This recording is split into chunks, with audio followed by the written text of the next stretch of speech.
Buenas tardes.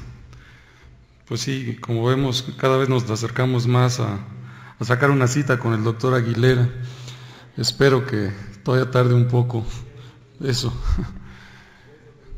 Vamos a continuar con, creo que es la última presentación de este día. Vamos a hablar de un tema totalmente diferente, que es fracturas de la columna vertebral. Es un tema muy interesante y desafortunadamente muy frecuente que vemos en todos los días en el instituto. Y bueno, antes de comenzar, agradecer la invitación a participar aquí unos momentos con ustedes y compartir algunas experiencias en el tema de las fracturas de columna vertebral.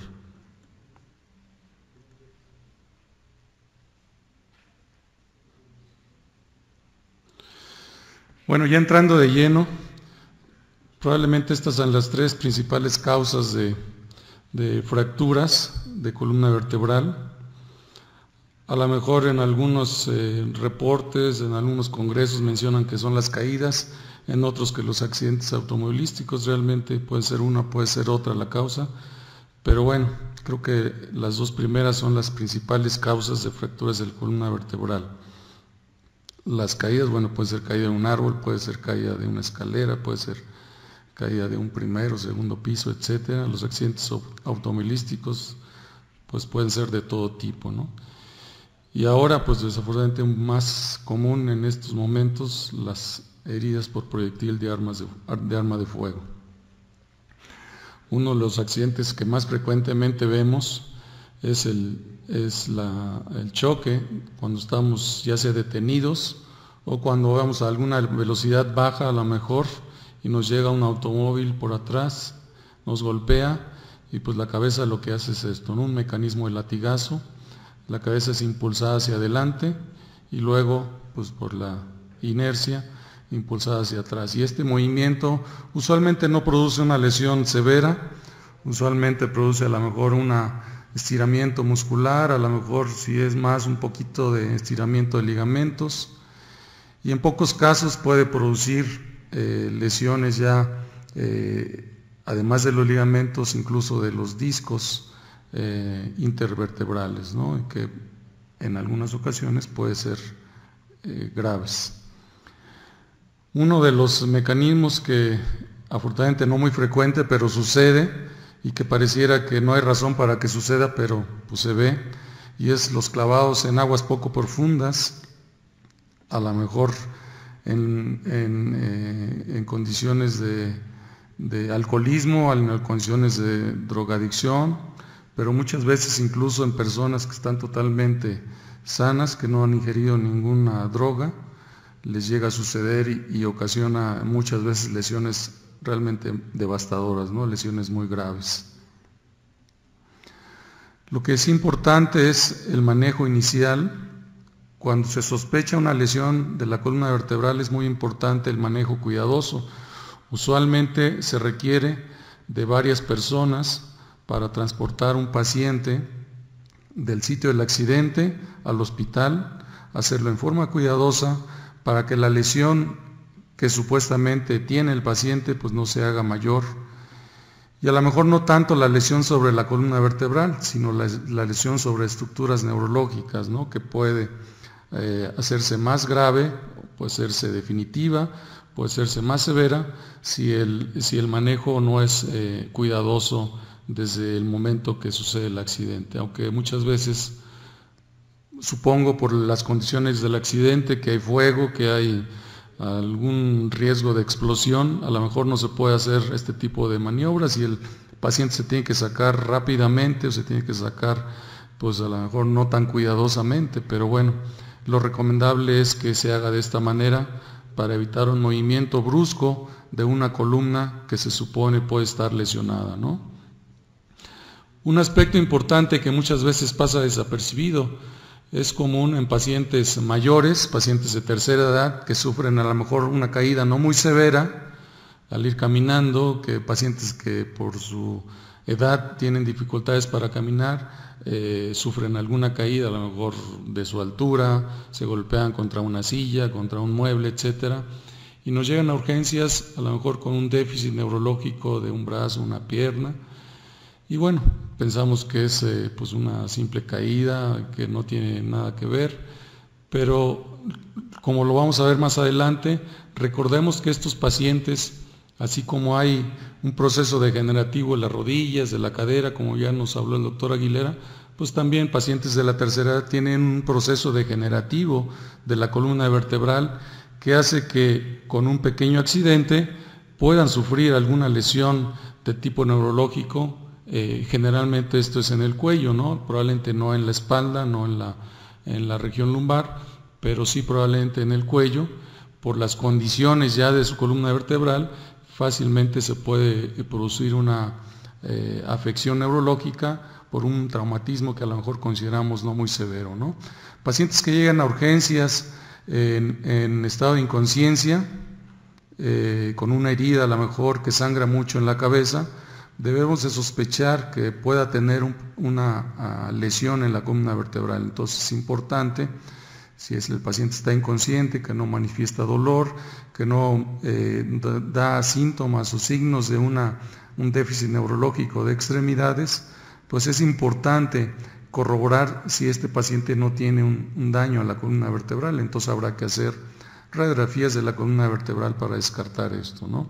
El paciente politraumatizado, que tiene heridas en diferentes partes del cuerpo, ya sea heridas de tejidos blandos o fracturas expuestas que a lo mejor son más aparatosas y que también debemos de sospechar o debemos de descartar una lesión en la columna vertebral. En ese caso, si es una lesión obviamente por un accidente de alta velocidad, pues no solo se puede presentar en el cuello, se puede presentar en columna torácica o en columna lumbar. A cualquier nivel de la columna debemos de descartar una lesión, una fractura.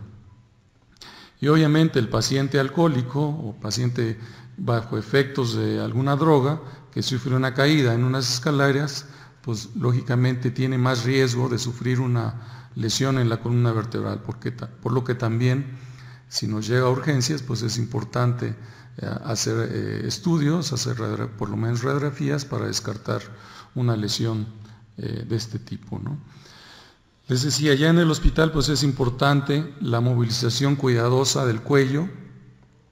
Si sospechamos o si ya se confirmó una lesión en la columna vertebral, la movilización cuidadosa del cuello para evitar un mayor daño y bueno, simplemente para evitar dolor, porque el paciente que tiene una lesión en el cuello, una fractura, una luxación, pues el dolor, el movimiento del cuello le produce mucho dolor, ¿no? Entonces, simplemente para evitar dolor o también para evitar un mayor daño de tipo neurológico si es que lo tiene, ¿no? Y ya en el hospital, bueno, pues colocar una inmovilización que puede ser un collarín o incluso si es de la columna cervical, se puede colocar un halo para inmovilizar el cuello y ese nos produce una inmovilización bastante adecuada, ¿no? Para entender un poquito más pues las lesiones traumáticas o las fracturas de la columna vertebral, pues nos tenemos que ir a recordar la anatomía de la columna vertebral. Debemos de recordar cómo está formada pues cada segmento de la columna vertebral. Recordar que básicamente las vértebras tienen dos partes. Una es el cuerpo vertebral en la parte anterior y en la parte posterior pues el arco posterior, ¿no? Entonces son las dos partes fundamentales. Cada segmento de la columna vertebral tiene unas características ya muy particulares. Si recordamos, aquí bueno no aparece la primera vértebra cervical, pero si recordamos, la primera vértebra cervical no tiene cuerpo vertebral, simplemente tiene dos arcos, una anterior y un posterior.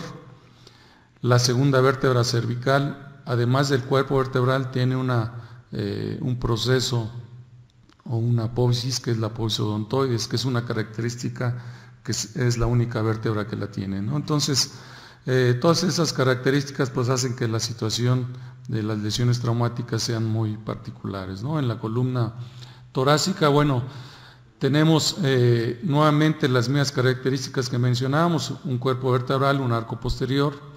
Tenemos la particularidad en la columna torácica que tenemos las costillas, los arcos costales, y esto de alguna forma nos ayudan en algunos casos para darle cierta estabilidad a la columna vertebral y que muchas veces a lo mejor el paciente requiera en determinado momento de un tratamiento conservador y que no sea necesario en un tratamiento quirúrgico, ¿no? Nuevamente el cuerpo vertebral, en la columna lumbar, perdón, el cuerpo vertebral, el arco posterior. Aquí es importante mencionar que una de las funciones de la columna vertebral pues es el soportar la carga, ¿no? El soportar el peso de todas las estructuras que están por arriba del segmento que esté afectado, ¿no? Se considera que más o menos un 80% del peso lo sostiene la parte anterior de la columna vertebral junto con el disco, y más o menos un 20% se reparte en el arco posterior, ¿no? Entonces, si pensamos en eso, lógicamente entenderemos que una lesión en la parte anterior de la columna vertebral pues es mucho más seria, mucho más severa que una lesión en la parte posterior de la columna vertebral, por lo menos desde el punto de vista de carga, desde el punto de vista mecánico. Ya vamos a ver con más detalle algunos otros aspectos. En general, en la columna cervical podemos tener este tipo de lesiones, luxaciones. Puede ser luxación de una articulación o puede ser luxación de las dos articulaciones. Esta es una lesión que vemos muy comúnmente. Y puede haber fracturas. Las fracturas pueden ser que involucren el cuerpo vertebral, decíamos, en la parte anterior de la columna, o pueden ser que involucren el arco posterior, sobre todo en las articulaciones. A lo mejor una fractura en la apófisis espinosa pues no sea una fractura tan seria que ocasione a lo mejor un trastorno neurológico o que incluso lleve al paciente a un tratamiento quirúrgico. Pero una lesión en el cuerpo vertebral o las articulaciones sí nos indica casi siempre que es una lesión grave que nos puede llevar al paciente a requerir un tratamiento quirúrgico. Y lógicamente cuando está afectada, además de producirse una fractura, se produce una luxación, pues lógicamente la lesión es todavía mayor, ¿no? Es importante para el diagnóstico conocer el tipo de accidente que tuvo el paciente. No es lo mismo un paciente que cayó al ir caminando un sentón, o que cayó 2 o 3 escalones, o que 4 o 5 escalones, que un paciente que cayó de un primer piso, de un segundo piso, o que tuvo un accidente automovilístico a alta velocidad. Entonces, muy importante conocer ese antecedente para nosotros sospechar qué tan grave o qué tan seria puede ser la lesión, ¿no? Y ahorita vamos a ver algunos ejemplos. Es importante también saber qué es lo que sucedió desde el momento del accidente hasta el momento que el paciente lo vemos nosotros o que el paciente llega al hospital. Si hubo o no síntomas neurológicos o signos neurológicos. Puede ser el caso de que el paciente únicamente haya tenido dolor en el momento del accidente y que llegue al hospital únicamente con dolor, sin alteraciones sensitivas, sin alteraciones motoras y sin problemas de esfínteres. Pero puede ser también que el paciente, además de dolor, en el traslado al hospital empiece a notar pérdida de la sensibilidad o dificultad para mover alguna extremidad, o que se presente en el momento del accidente y que en el transcurso del traslado esta debilidad vaya incrementándose. O incluso más, puede ser que el paciente en el momento del accidente tenga alguna evacuación o haya una pérdida del control de esfínter urinario y se orine en el momento del accidente. Todos estos datos son importantes para conocer la evolución y la gravedad o la severidad de la lesión. Por lo tanto, además de la exploración que nosotros hagamos en el momento que recibamos al paciente, pues dentro de esto, todas las alteraciones de tipo neurológico que encontremos en el paciente son importantes, sobre todo para poder monitorear al paciente, ya estando el paciente con nosotros, ya sabiendo la evolución que va teniendo. Si el paciente llega al hospital con dolor, se mantiene con dolor, sin ningún síntoma neurológico, bueno, pues el paciente únicamente habrá que tratarle, controlar el dolor. pero si el paciente en el momento que llega al hospital y en la exploración neurológica notamos a las horas o al día siguiente un deterioro neurológico, bueno, pues es algo que nos puede hacer pensar en un tratamiento quirúrgico o la necesidad de un tratamiento quirúrgico por la progresión de las alteraciones de tipo neurológico. Es importante recordar, además de lo que ya mencionábamos, ¿no? Aquí vemos un dibujo donde vemos una fractura de un cuerpo vertebral. Vemos que el cuerpo vertebral se fragmenta en varios pedazos de ahí, varios fragmentos, perdón por la redundancia. Aquí pueden suceder dos cosas. Una es que simplemente se fracture o se lesione la columna vertebral sin compromiso de estructuras neurológicas.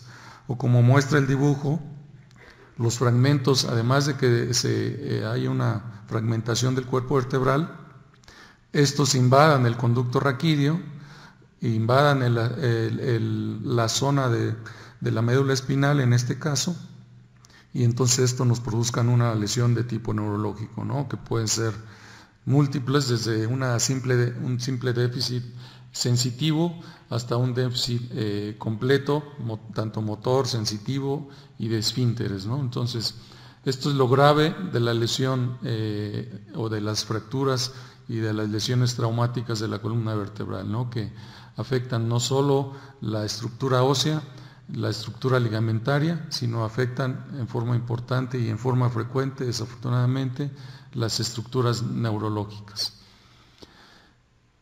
Además de lo que ya comentamos del aspecto clínico, de hacer una buena historia clínica, hacer una buena exploración clínica, pues el siguiente paso es hacer unas radiografías simples, una tomografía y una resonancia magnética, ¿no? Para confirmar nuestro diagnóstico y de acuerdo a eso planear nuestro tratamiento. En ocasiones, muchas veces es pues suficiente, una radiografía simple nos da casi siempre el diagnóstico. Si nosotros vemos unas radiografías simples con esta radiografía lateral de la columna cervical, bueno, pues no hay mucha duda, hay una luxación, ¿no?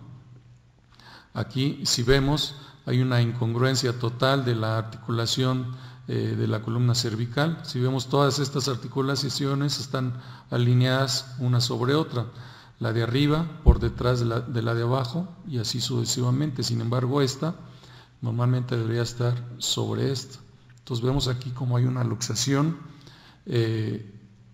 aunque a veces no se puede asegurar, pero bueno, casi siempre cuando el desplazamiento es de un 50% o más, quiere decir que están luxadas las dos articulaciones, no solo una de las dos articulaciones, ¿no? Entonces, con esta simple radiografía, pues prácticamente podemos hacer el diagnóstico de una luxación cervical, en este caso seguramente una luxación de las dos facetas, ¿no? Luxación bifacetaria de la columna cervical.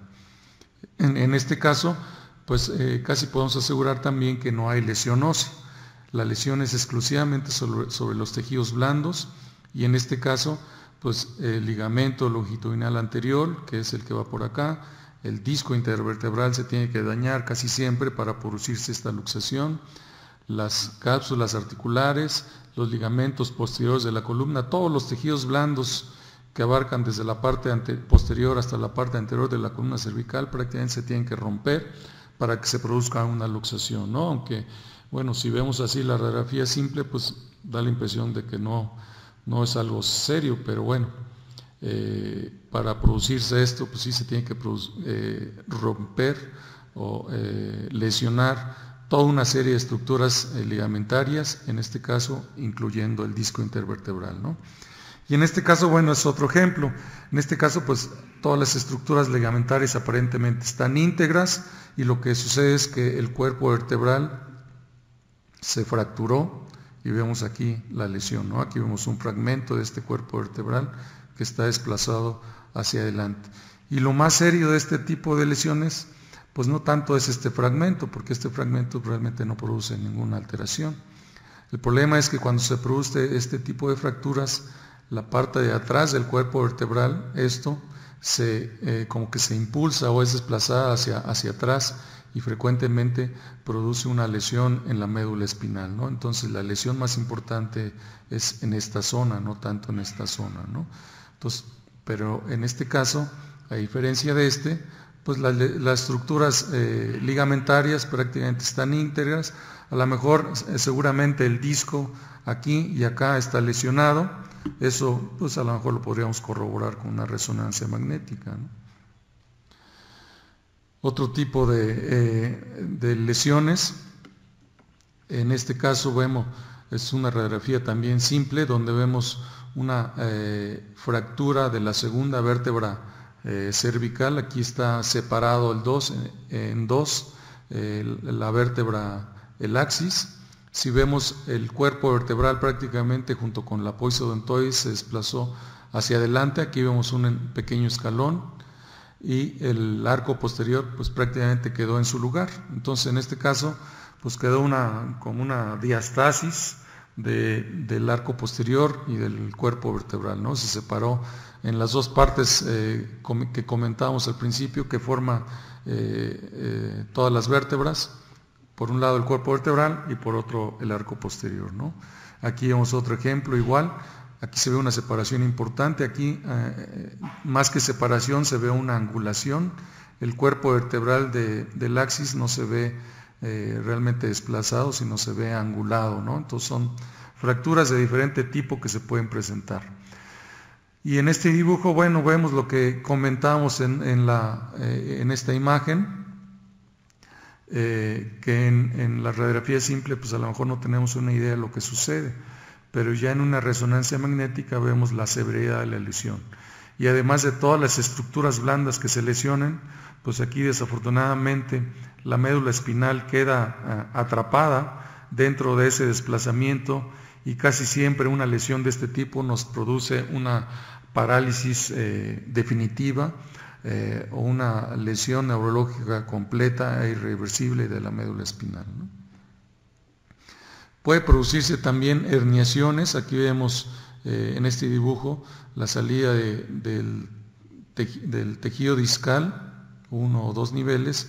También se puede, en lesiones de latigazo se puede producir este tipo de alteraciones, una hernia aguda por la lesión de estructuras ligamentarias, ¿no? Si tenemos un paciente con alteraciones neurológicas, es importante hacer una resonancia magnética para descartar una alteración o una compresión de la médula espinal o de las raíces nerviosas. Y aunque nosotros observemos una resonancia magnética como esta, pues de todos modos es útil porque nos deja tranquilos de que no vaya a tener una lesión más severa nuestro paciente, ¿no? Y esto es porque muchas veces llega el paciente a urgencias con una lesión de este tipo y pensamos, bueno, pues está a lo mejor invertida la curvatura de la columna cervical. En lugar de tener una curvatura anterior o una lordosis cervical, pues está invertida la lesión o la curvatura de la columna cervical. Entonces pues no tiene nada, le ponemos un collar ahí. Pero bueno, hemos visto casos en donde el paciente llega así a urgencias y luego si no se le hace una resonancia magnética, si no corroboramos la integridad de las estructuras blandas, después nos llega con una lesión como esta, ¿no? El paciente, aunque el paciente no haya tenido una fractura, si tuvo una lesión ligamentaria importante, nos puede producir una lesión a largo plazo, no en ese momento, pero a largo plazo como este tipo, ¿no? Y un desplazamiento de este tipo, ¿no? Entonces debemos de tener cuidado, sobre todo en pacientes, decíamos, si el paciente tuvo una lesión pues de considerable magnitud, una caída de un primer o segundo piso, un accidente automovilístico, más vale hacer una resonancia magnética y estar seguros de que no tuvo una lesión ligamentaria, ¿no? Y puede llegar a producirse también una lesión como esta. Otra vez en una tomografía pues veríamos nuevamente una luxación. Vemos aquí la congruencia articular de las articulaciones que están sanas y vemos aquí el desplazamiento o la luxación de las dos articulaciones de uno y otro lado, ¿no? Las dos facetas están luxadas. Otro tipo de lesiones, Esta lesión se puede producir por un mecanismo de latigazo cuando es una lesión a alta velocidad, cuando es suficientemente fuerte, nos puede producir este desplazamiento, ¿no? Aquí vemos, seguramente esto se produjo por una extensión brusca del cuello, una extensión forzada del cuello, y si vemos, pues la vértebra está desplazada hacia atrás, y está contundida la médula espinal, ¿no? Estos cambios que vemos aquí de intensidad en la resonancia magnética, pues nos habla de que la médula espinal fue contundida por el traumatismo, ¿no? Y si vemos, pues la condición, los discos se ven muy diferentes, junto con entonces seguramente aquí incluso hay sangre por el desgarro del disco, ¿no? Entonces este tipo de lesiones son muy graves. Vemos aquí lo que comentábamos en el paciente mayor, ¿no? En el paciente anciano que sufre una caída pequeña. Si su cuello está en estas condiciones, en el que los discos pues ya tienen cambios degenerativos más o menos moderados o severos, y el paciente de tercera edad sufre un traumatismo pequeño con un golpe sobre el cuello o sobre la cabeza, pues puede producirse una lesión de la médula espinal, a lo mejor no severa, a lo mejor no definitiva, pero puede producirse una lesión en la médula espinal por el hecho de que su cuello pues ya no tolera un movimiento brusco o un traumatismo, aunque sea de baja intensidad, ¿no? Entonces es importante tener esto en cuenta. El paciente mayor que sufre una caída y que se lesiona el cuello, es importante asegurarnos de que no tiene un traumatismo sobre la médula espinal. La tomografía, bueno, pues ya nos indica con más detalle el tipo de lesión que tiene nuestro paciente. Puede ser una fractura del cuerpo vertebral, como vemos aquí en estos cortes, ¿no? Aquí vemos cómo está prácticamente dividido en dos partes el cuerpo vertebral, en dos partes grandes, o una luxación, como las que ya veíamos en las imágenes anteriores. Decíamos que la primera vértebra cervical es una vértebra que tiene unas características muy particulares. El atlas tiene la característica de que no tiene cuerpo vertebral, tiene un arco anterior y tiene un arco posterior. La fractura de Jefferson es precisamente cuando se produce un estallamiento de la primera vértebra cervical. Y si vemos aquí en la radiografía, a lo mejor el arco posterior no se va a ver muy bien por toda la interposición de tejidos óseos en esta zona, pero aquí vemos cómo se ve la fractura del arco posterior, cómo se ve pues de los dos lados, ¿no? Que está separado el arco posterior. Usualmente este tipo de fracturas no producen una lesión neurológica, a pesar de la zona, a pesar de que, bueno, pues es una zona delicada, es por el nivel de la médula espinal, pero tenemos la ventaja de que en lugar de, generalmente, en lugar de desplazarse los fragmentos hacia la médula espinal, como indican estas flechas, lo que sucede es que los fragmentos se desplazan hacia afuera, ¿no? Y entonces, además de que es un espacio amplio, normal, en esa zona del conducto, pues incluso se hace más grande cuando se fractura, ¿no? Entonces, usualmente con un tratamiento conservador se puede tratar sin mayor problema este tipo de lesiones. Los collarines, bueno, son implementos útiles para algún tipo de lesiones. Ahorita vamos a ver algunos ejemplos. Aquí vemos la fractura del axis, esta se le conoce como fractura del ahorcado, fractura de Hagman. Cuando se separa en dos el axis, decíamos, se parte exactamente en la unión del cuerpo vertebral con el arco posterior, entonces desplaza el arco hacia adelante y el cuerpo hacia adelante y el arco se queda prácticamente en su sitio. Si hay un desplazamiento del cuerpo vertebral, casi siempre se tiene que tratar en forma quirúrgica, como vemos aquí con estas placas y estos tornillos. Si no se desplaza, lo podemos tratar más o menos o con este dispositivo. Este es un halo chaleco que puede ser útil para pues, todo tipo de fracturas cervicales en determinado momento. Generalmente se utiliza en las primeras dos vértebras, en el tratamiento conservador de las dos primeras vértebras cervicales. Aquí vemos el tratamiento quirúrgico cuando es necesario, ¿no? Y bueno, aquí simplemente nomás para recordar lo que sucede cuando se produce una luxación. Decíamos que para que se produzca la luxación, pues debe de romperse todos los tejidos blandos, ¿no? Aquí vemos el ligamento supraespinoso, el ligamento interespinoso. Bueno, no vienen representadas, pero aquí estarían las cápsulas que se tienen que romper también, el ligamento longitudinal posterior que también se debe romper, el ligamento longitudinal anterior, el disco, todas las estructuras se tienen que romper para que se produzca una luxación, ¿no?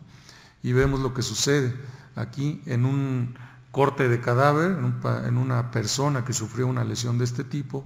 Además de todo lo que ya hemos mencionado, pues vemos la lesión que se produce en la médula espinal, ¿no? La contusión tan severa que produce este mecanismo en la médula espinal, ¿no? Incluso con fragmentos libres del disco intervertebral, ¿no? Entonces, pues vemos lo que la gravedad o la severidad de este tipo de lesiones. Comentábamos de la luxación. Casi siempre este tipo de lesiones se tiene que tratar en forma quirúrgica. Puede ser luxación de un lado o de una articulación, o puede ser luxación de las dos articulaciones. En este ejemplo está representada únicamente la luxación de un solo lado, y vemos aquí cómo con este instrumento la reducimos, la colocamos en su posición y le colocamos unas placas, ¿no? Como vemos aquí en esta radiografía, ¿no? Con estas dos pequeñas placas mantenemos la vértebra en su posición, aunque bueno, ahí pues realmente este tratamiento es relativamente sencillo, pero lo difícil es la lesión neurológica, no tanto la lesión propiamente de la columna vertebral, sino la lesión neurológica que casi siempre se produce, sobre todo cuando se luxan las dos articulaciones, ¿no? Si la lesión es a nivel del cuerpo vertebral, como vemos aquí en este dibujo que está representada, en la que se fragmenta en varios, pues ahora sí que fragmentos, perdón otra vez la expresión o la redundancia, pues tenemos que sustituir este cuerpo vertebral. En la columna toracolumbar, ahorita lo vamos a ver, a lo mejor es un poquito diferente, pero en la columna cervical no podemos mantener en estas condiciones este cuerpo vertebral. Decíamos que más o menos un 80% de la carga se sostiene entre el disco y el cuerpo vertebral. Entonces, un cuerpo en la columna cervical que se fractura, que se fragmenta de esta manera, difícilmente puede recuperar la capacidad de carga. Entonces, ¿qué tenemos que hacer? Pues quitar ese cuerpo vertebral, quitar los fragmentos, quitar la compresión que hay sobre la médula espinal para colocar un cilindro como este que vemos aquí. Es un cilindro metálico, casi siempre ahora de titanio, antes eran de acero, ahora son de titanio, que se coloca relleno, es un cilindro obviamente hueco, que se rellena con todos los fragmentos de la vértebra fracturada y se mantiene en esa posición con esta placa, ¿no? Con esto la intención es primero descomprimir, quitar los fragmentos que están comprimiendo la médula espinal, si es que es así, y la otra parte es recuperar la capacidad de carga de la columna vertebral para que no se deforme, pues se angule en esta zona y el paciente pueda estar sin mayor problema. En columna toracolumbar pues se pueden presentar pues varios tipos de fracturas. Probablemente de las más comunes, de las más importantes, son las fracturas en la parte anterior de la columna vertebral, en la parte del cuerpo vertebral. Es importante, además de otra vez del aspecto clínico, de todo lo que ya comentamos, que es lo mismo que se tiene que hacer cuando se sospecha una lesión de la columna vertebral, la evaluación clínica, la exploración neurológica, pues hacer una serie de estudios, inicialmente unas radiografías en las que tenemos que analizar pues el cuerpo vertebral, los pedículos, la apófisis espinosa, láminas y todo. En la radiografía simple debemos de analizar todas esas estructuras para que no se nos vaya alguna fractura de la columna vertebral. Esto es en la radiografía P y en la radiografía lateral, ¿no? El cuerpo vertebral, el pedículo, la lámina, las apófisis articulares, la apófisis espinosa, como vemos aquí en esta es una radiografía de un segmento de la columna vertebral de un cadáver, ¿no? Esto no, obviamente no es de un paciente, pero bueno, simplemente para mostrar todas las estructuras que debemos de evaluar tranquilamente para que no se nos vaya alguna zona de lesión de la fractura. Bueno, es una clasificación que apareció pues hace ya casi 20 años y que ha sido muy útil, y sobre todo porque pues nos indica cuándo debemos de hacer un tratamiento o qué tipo de tratamiento quirúrgico debemos de hacer en base a la lesión, sobre todo el cuerpo vertebral, ¿no? Aquí básicamente está enfocada esta clasificación a la lesión del cuerpo vertebral. Decíamos que el 80% de la carga lo sostiene el cuerpo vertebral, entonces entre más fragmentos o más conminución se produzcan dentro del cuerpo vertebral, pues la lesión es mucho más severa y entonces habrá que hacer a lo mejor un tratamiento todavía mucho más agresivo, ¿no? Aquí, como menciona, esta es una lesión mínima en la que pues aparentemente no involucra todo el cuerpo vertebral. Esta es una lesión más moderada, en la que hay más fragmentos, y obviamente una lesión de este tipo en la que pues todo el cuerpo vertebral está totalmente conminuido, está fragmentado, pues no podemos pensar que este cuerpo vertebral puede soportar la carga. Entonces pues el tratamiento cambia dependiendo la severidad de la lesión. Generalmente este tipo pues esto lo podemos determinar en una tomografía.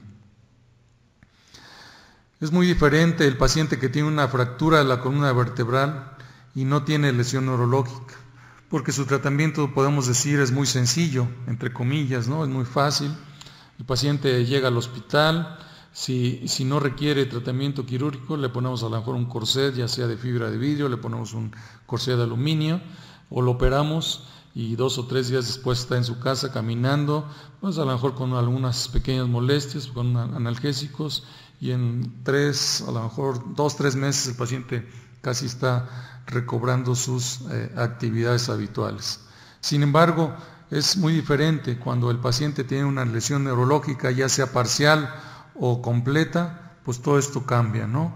Además del tratamiento sobre la columna vertebral, además de la corrección de las deformidades de la columna vertebral, pues habrá que ver el tratamiento sobre el aspecto neurológico o sobre la lesión neurológica que tuvo el paciente, ¿no? Entonces, en las fracturas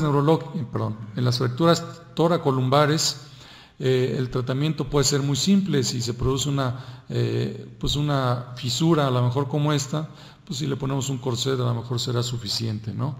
Decíamos, si el cuerpo vertebral se fragmentó como pues probablemente el tratamiento tenga que ser quirúrgico, porque este cuerpo vertebral pues no tiene ya capacidad de soportar la carga, ¿no? Y esta es una causa muy frecuente de deformidad en la columna, si no se determina en forma adecuada esto, ¿no? El tratamiento conservador puede ser con esto: ponemos un corset únicamente y el paciente se puede levantar sin mayor problema, o le ponemos un corset de aluminio, el otro era de fibra de vidrio, y estos, que hay diferentes tipos, hay muchos, pero bueno, estos son de los más utilizados. Son corsets de aluminio que pueden ser útiles para el tratamiento conservador. Es una paciente de 21 años que, por la edad que tenía y que aparentemente no había una gran conminución, se trató en forma conservadora. La paciente se le quitó el dolor y estuvo bien, sin embargo, pues la corrección de la deformidad no fue del todo adecuada, ¿no? Pero bueno, es un tratamiento. Pacientes con fracturas de este tipo, en el que pues a lo mejor no hay una gran deformidad de la columna vertebral, si vemos la curvatura de la columna lumbar se mantiene relativamente normal, pues un corset ya sea de fibra de vidrio o de aluminio será suficiente. Sin embargo, cuando hay una conminución importante, como vemos aquí, este cuerpo vertebral pues prácticamente está todo fragmentado, incluso ya no vemos el conducto vertebral. Esto es lo que sería el conducto raquídeo. Aquí deberían de ir, en este caso, las estructuras radiculares. Aquí afortunadamente no hay médula espinal, hay estructuras radiculares. Entonces, en este caso, pues tenemos que hacer un tratamiento quirúrgico. Este cuerpo vertebral no tiene capacidad de soportar la carga, no hay forma de que lo podamos inmovilizar por atrás y que el que pueda consolidar y sin deformidad. Entonces, tenemos que quitar todos los fragmentos y sustituirlo por un injerto, como vemos aquí. Aquí vemos la tomografía. Y entonces, pues tenemos que colocar un injerto sustituyendo el cuerpo vertebral y colocar una inmovilización como esta, ¿no? Aquí lo importante es recuperar la capacidad de carga de la columna vertebral para que no se deforme, consolide y el paciente pueda recuperar sin mayor problema, ¿no? Aquí vemos un ejemplo en donde la conminución no era tan importante y entonces únicamente inmovilizando por atrás la columna podemos mantener pues suficientemente soportando la carga con estos tornillos hasta que se logra la consolidación y ya posteriormente el cuerpo vertebral hace nuevamente la función de carga. Esto no lo podemos hacer en el cuello. Recordamos, hay fracturas también con varios fragmentos en el cuello, pero desafortunadamente no podemos hacer un tratamiento como estos, porque bueno, no podemos poner tornillos como estos en la columna cervical. A lo mejor si los pudiéramos poner este tipo de sistemas, a lo mejor sí podríamos hacer un tratamiento por atrás, pero no. Tenemos que quitar, en el caso de la columna vertebral, tenemos que quitar el cuerpo vertebral conminuido y sustituirlo, como ya vimos, con un cilindro relleno de injerto, ¿no? Aquí vemos otra paciente con una fractura, una paciente de 55 años, con una fractura también de la columna lumbar. Se le coloca el sistema y vemos aquí, después de haber retirado ya los tornillos, cómo se mantiene la alineación de la columna, la curvatura de la columna vertebral y el cuerpo vertebral otra vez en buenas condiciones, ¿no? Con una morfología pues prácticamente normal. Aquí vemos otro caso donde se ve también la inmovilización. Aquí puede suceder dos cosas. Puede suceder que se nos llegue a romper los tornillos, pero la fractura ya consolidó y obviamente pues ya el cuerpo recupera la capacidad de carga, ya no se deforma la columna vertebral y lo único que tenemos que hacer es retirar los tornillos porque bueno, esto ya está resuelto. Eso es una situación. Sin embargo, puede suceder otro tipo de situaciones como vamos a ver más adelante. Otro caso donde se ve también que se redujo la fractura. Aquí vemos la angulación que tiene, vemos aquí cómo se redujo, se rompen los tornillos, se retira el sistema, pero bueno, el cuerpo vertebral se mantiene con una alineación bastante adecuada de la columna vertebral, ¿no? Sin embargo, si esta ruptura sucede antes de que se logre una consolidación adecuada del cuerpo vertebral, que es más o menos a los 9 meses, entonces sucede esto, ¿no? Además de que se rompen los tornillos, se colapsa el cuerpo vertebral porque no ha consolidado lo suficiente, no ha recuperado totalmente su capacidad de carga y entonces probablemente se requiera un procedimiento adicional, además de retiro de los tornillos, se tendrá que hacer algún procedimiento adicional para corregir la deformidad de la columna vertebral, ¿no? Otro caso donde se ve también pues una adecuada alineación de la columna vertebral, a lo mejor no el ideal, pero bueno, más o menos adecuado. Y así como hay fracturas, luxaciones en la columna cervical, también hay fracturas, luxaciones en la columna toracolumbar. Aquí vemos una fractura, luxación, que más o menos sería esto, lo que veríamos. Este es nuevamente un corte de un cadáver de una persona que murió, no sé si por esta lesión o por otra lesión, pero bueno, se le encontró este tipo de luxación y si vemos aquí nuevamente lo que ya comentábamos en la columna cervical, se produce una lesión de todos los tejidos blandos, incluso el disco intervertebral se tiene que romper para producirse este desplazamiento, se desplaza el cuerpo vertebral y casi siempre, si es a nivel de la zona en la que todavía se localiza la médula espinal, casi siempre se produce una lesión de la médula espinal, ¿no? Que puede ser muy variable, pero la mayoría de las veces es una lesión bastante severa. Aquí vemos en la radiografía lo que veríamos, el desplazamiento del cuerpo vertebral, la luxación de la articulación y pues el cuerpo vertebral inferior, pues diríamos que se mantiene en su sitio y es el que se desplaza es el cuerpo vertebral superior, ¿no? Entonces aquí quedan atrapadas las estructuras neurológicas y produce una lesión casi siempre severa, ¿no? El tratamiento es relativamente sencillo, sobre todo si se trata de un paciente pues, relativamente joven, donde la calidad es buena, la calidad del hueso es buena, pues únicamente llegamos, reducimos la luxación y fijamos. El tratamiento de la luxación no es complicado, sin embargo, lo complicado es la lesión neurológica, ¿no? Que deja este tipo de lesiones. Si es parcial, bueno, a lo mejor el paciente puede recuperar la capacidad de caminar, pero si es completa, bueno, el paciente casi siempre quedará con una lesión definitiva y sin capacidad de caminar en silla de ruedas, ¿no? Vemos aquí otros ejemplos en la que se fractura el cuerpo vertebral, se fija, el retirarlo la alineación queda bastante adecuada de la columna vertebral. Les decía, el tratamiento cuando no hay lesión neurológica es relativamente sencillo porque el paciente al día siguiente que se opera está caminando con un dolor bastante soportable y a las 6 o 8 semanas prácticamente puede realizar casi todas sus actividades. Muy diferente al paciente el que tiene una lesión neurológica, ya sea parcial o definitiva. En pacientes mayores, hay pacientes mayores en los que la calidad ósea ya no es la adecuada, entonces a lo mejor no podemos hacer un tratamiento simplemente el de inmovilizar la fractura, porque la calidad ósea no lo permite. Si nosotros colocamos tornillos así nada más, como veíamos en este caso, que es un paciente joven, pues seguramente los tornillos se van a aflojar, se van a hundir, se van a protuir y la deformidad de la columna va a recidivar, ¿no? Entonces, en pacientes mayores lo que tenemos que hacer ya son otro tipo de tratamientos, como es este caso, en el que, no sé si lo observan, pero quitamos aquí todo el pedículo, quitamos aquí pues prácticamente todo el cuerpo, el arco posterior, perdón, y entonces en lugar de recuperar la altura del cuerpo vertebral, quitamos también aquí este fragmento que estaba protuyendo hacia el conducto.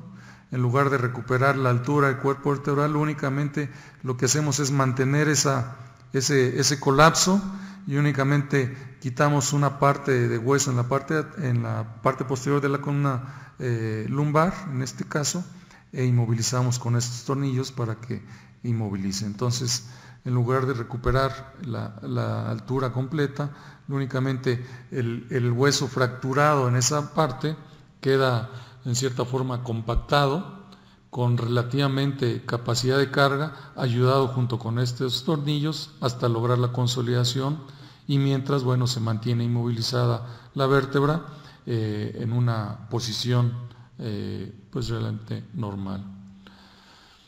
Y bueno, únicamente ya para terminar les comento que es muy diferente una lesión neurológica de tipo paraplegia, porque el paciente puede hacer a lo mejor muchas actividades, dependiendo, eso sí, de la silla de ruedas, pero puede hacer muchas actividades. Sin embargo, el paciente con cuadriplegia, pues prácticamente es muy limitada su actividad, prácticamente las actividades básicas y a veces ni siquiera las actividades básicas, ni siquiera para comer.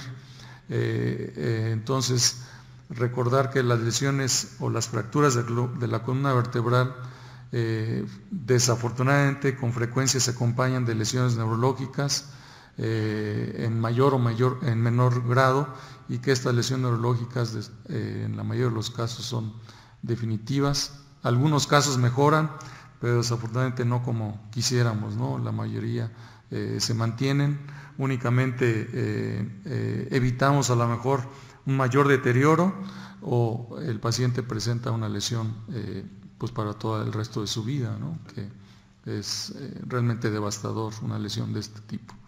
Les agradezco mucho su atención. Si hay alguna pregunta.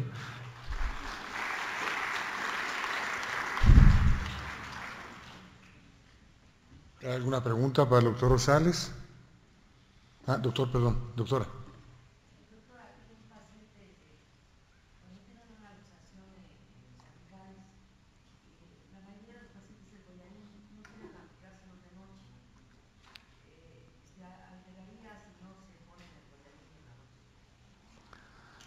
Pero, o sea, me está hablando de un paciente que tuvo una luxación, se operó y después se le indicó collarín.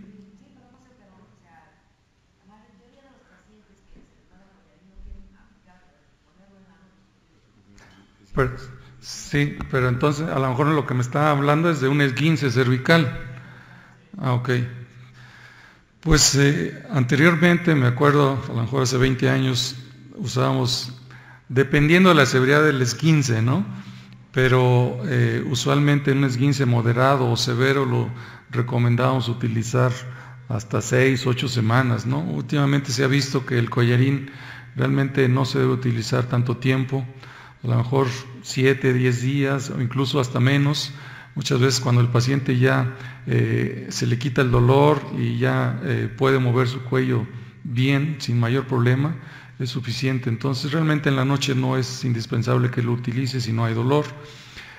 Aquí, bueno, es importante, claro, identificar plenamente el tipo de lesión que tuvo el paciente, ¿no? Decíamos que hay pacientes que llegan con un esguince en el que únicamente vemos a lo mejor una mala alineación del cuello, pero que si no hacemos una resonancia, el paciente puede evolucionar a una lesión muy grave, ¿no? Entonces, si el paciente no tuvo una lesión grave y le hicimos una resonancia y no a lesión de ligamentos, pues realmente no tiene problema si no lo utiliza en la noche. En cuanto se le quita el dolor, el paciente puede dejar de utilizar el collarín. Es muy diferente el paciente que sí tuvo una lesión grave, o se requiere inmovilizarlo más tiempo, incluso a lo mejor con otro tipo de aparatos, o a lo mejor se requiere incluso un tratamiento quirúrgico.